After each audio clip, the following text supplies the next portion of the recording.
Well, like we talked to our kids today at shoot around, it's a tournament format, so the only way to advance is to win your first game. And thought we played a really, really solid first half. A little bit frustrated third quarter. I thought we had kids on the sideline over there, Lex Gassian in particular, and Taishi Towner that got a little tight. Their legs kind of tightened up on them, and so they had a difficult time getting started. And then I thought we were careless with the ball a lot in that third quarter. So we got to clean that up, but I thought it was a good, solid win, solid first half for us, and it was a good thing that we had obviously a lead there. Because I thought Tennessee State did a good job of coming back and really starting to put some pressure on us. So liked the way we played. First half in particular, got to clean some things up in the second half and do a much better job come Tuesday night. Sure. I think that the first game against Slippery Rock, where we talked a little bit about her, having that deer in headlights look, and she even admitted to it, watching film with her that week, that it was, even though that she's played a ton of games in her career, and there was nothing like being in Assembly Hall for the first time in front of our fans. And so I just think that there were some jitters there, and she was disappointed in the way she played also. So it was kind of nice to see her bounce back. One of the things I love about Taishi and is just her defense and her intensity, the pressure that she puts on the ball. When you have a kid like her and Tyra Buss who can kind of take turns at applying a lot of pressure on the ball, that helps your basketball team.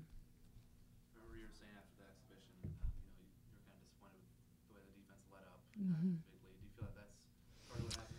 Yeah, I think so. I just think we came out and we were, that's one of the things that sometimes you hate is that there's a halftime, because we had some really good rhythm going, and but we had a little bit of the break in the action, and like I said, but we challenged them. I'll tell you that. We challenged them at halftime not to redo what we did against Slippery Rock, and unfortunately we kind of went back to that place. So we're going to have to go back and really focus in on that third quarter and why, we played the way we did and do a much better job. I think part of it is from the defensive end.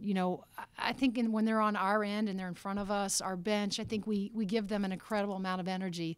That they get the five out there that are playing, and we're constantly, talking, and even the bench, where everybody's kind of coaching them up on the sidelines. I think it's a little bit more challenging when you go away from us, and it's just those five down there. But that's where you have to rely on Tyra and Taishi and Lindsay Lycum and Cahill, the kids that have played college basketball, to communicate and just create that energy on that end.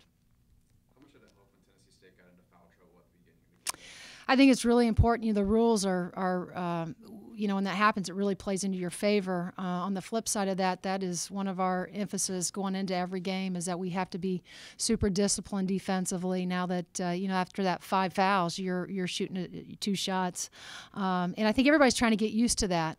But last against Slippery Rock and against I thought Tennessee State again, we've done a really good job of staying disciplined, being able to apply pressure without getting ourselves in foul trouble. So that's big when you're on the other end of it and you get to spend some time at the free throw line.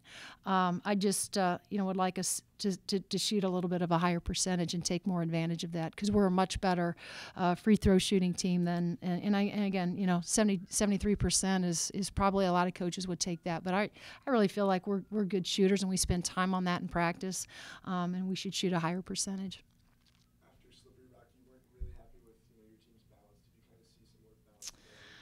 Well, I think, I thought Cahill played better today. Jen is going to continue to see more action. She's just bouncing back from back and strep, and so we're trying to get her in the mix. I think Lindsay Lycum, obviously she gives us a different dynamic, but she wants to face up. She's not a back to the basket. The challenge is we need more from Kim Royster. And Danny's going to get spot minutes right now. We got to continue to work with her and help her improve every day and get her some confidence. But what I'm really anxious about is how we can develop Kim Royster and how we can get her to grow up faster. How pleased were you with the way you guys did it at 5 today with Lindsay and Cahill kind of starting alongside each other? Well, Lindsay's deserved this. You know, we talked about that last week. You know, the way you get playing time around here is, one, by defending, and two, by being really consistent in practice. And so she's deserved to start because she's been really consistent at the 4 and the 5, and it's kind of a unique combo with those two because they both can stretch the defense. Now, where you get in trouble is that you don't have any real high percentage shots in the low block because they're not playing with their back to the basket. And on the other side of that is you really got to worry about your matchups from a defensive perspective. But you know, we've been happy. I think she's just, you know, Lindsay's just steady. She's not going to blow your socks off by doing anything dynamic or making some moves that Cahill can make. But she's a smart player. She has a high IQ, and she's just real steady for us. And you know, there's something about that when you're still dealing with some young pieces and pieces that haven't played at this level, like a Taishi, that steadiness around you gives you some comfort. And so that's kind of what Lindsay and provides for us. Any likes or dislikes with having an early start like this? Well, you know, I think, like I said, the first half was really good. There was really there's not a whole lot we could have been disappointed with. I think our kids would prefer a little bit of a later start. You know, we gave them instead of a 7 o'clock shoot around, we did a 7:30 shoot around. So they were grateful for that. But they were ready to go this morning. But you know, I think that they would prefer 2 o'clock or a 7 p.m. start. But you know, this is going to be an incredible weekend around here with obviously us starting this afternoon, our men tonight, and then football tomorrow. So if you're a Hoosier fan, this is a great weekend to be on campus.